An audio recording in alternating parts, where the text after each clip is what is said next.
नमस्ते दोस्तों, आप सभी का अवध हिंदी जंक्शन में स्वागत है। आज की क्लास में भक्त काल में सगुण काव्य धारा के अंतर्गत नाभादास के विषय में पढ़ेंगे।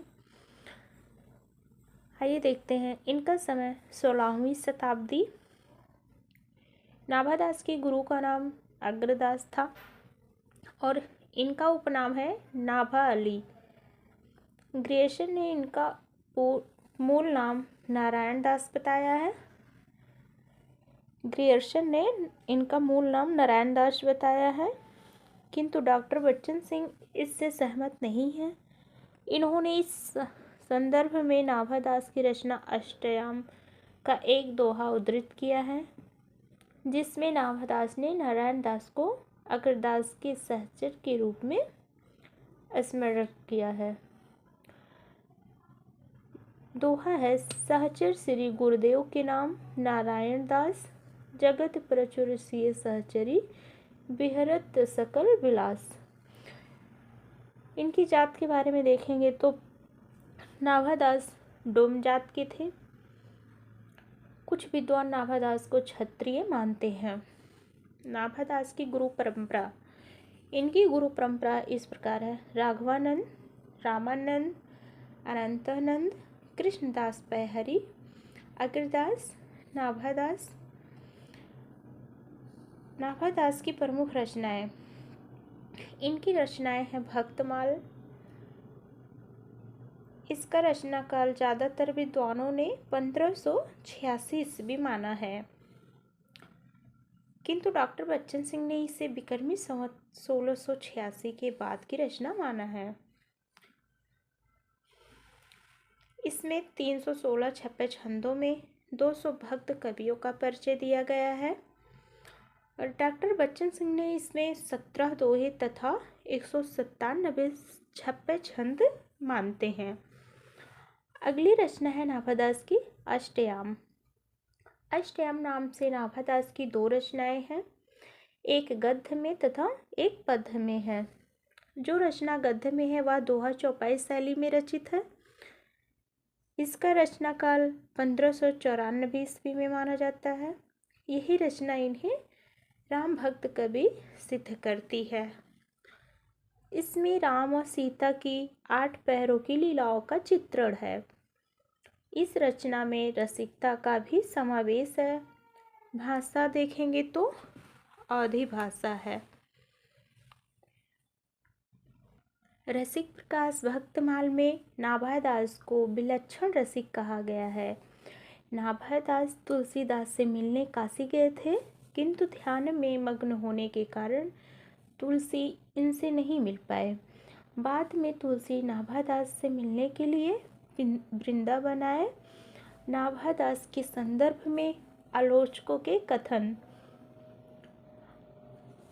नाभादास तुलसी के समकालीन थे, क्योंकि भक्तमाल में तुलसी का उल्लेख वर्तमान काल की क्रिया में किया गया है।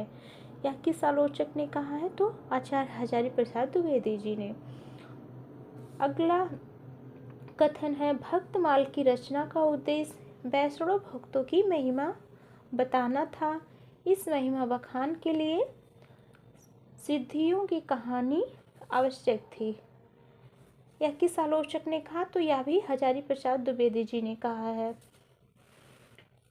यह मोस्ट इम्पॉर्टेंट है। भक्तमाल एक ऐसा अपूर्व ग्रंथ है कि प्रवर्ती काल में इसकी अपनी एक परंपरा स्थापित हो गई।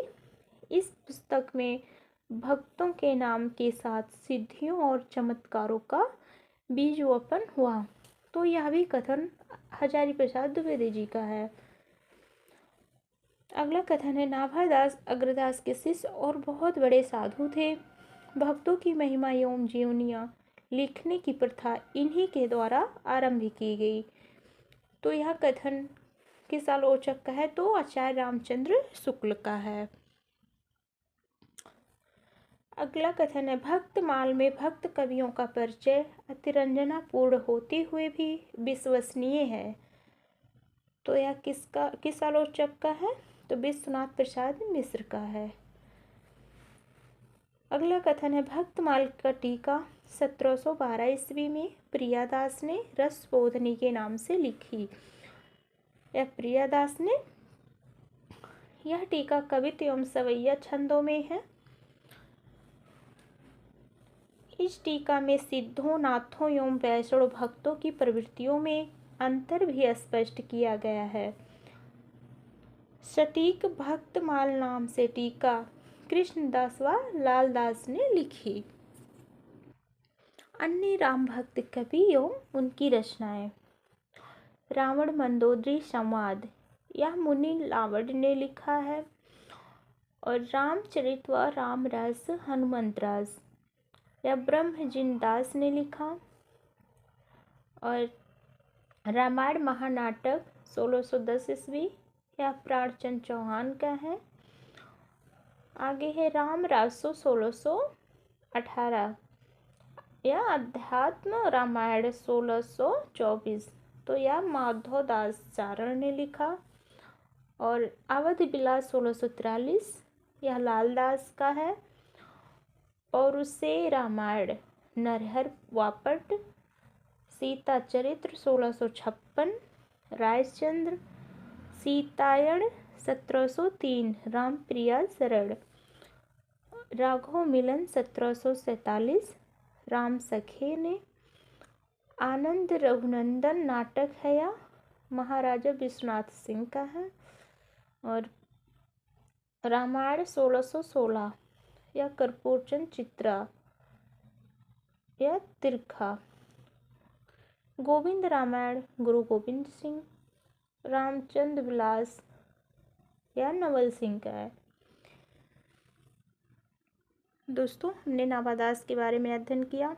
अगर वीडियो अच्छी लगी तो आप चैनल को लाइक करें, सब्सक्राइब करें। धन्यवाद।